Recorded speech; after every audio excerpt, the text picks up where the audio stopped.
some concessions and self-examination about whether in the past year he spoke up enough for the people angry at government and ready for change.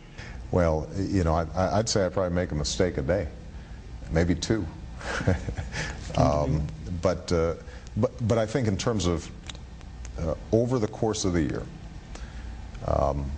as I said before, we've been so focused on just getting things done that I think that we stopped giving voice to the frustrations that people have about the process here in Washington, and that's something that I take responsibility for. And today he says, whatever he's going through, how about some perspective?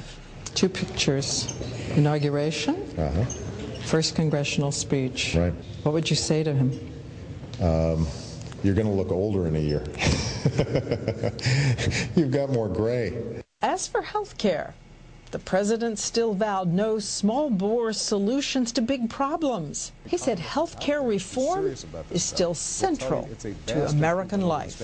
Every health economist out there who's serious about this stuff will tell you it's a vast improvement over the status quo.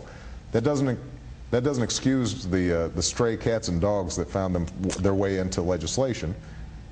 It is to point out that as we move forward, we've got to make sure that we're focused on what is actually helping the American people deal with what is a very serious problem. And once again, we ask him about an old promise. To all the people terrified about the deficits, 1.5 trillion more spent this year than taken in, expected next year, can you guarantee them still there will be no taxes on anybody who makes under $250,000 a year? Is that still the absolute rule? I can guarantee that the worst thing we could do would be to raise taxes when the economy is still this weak.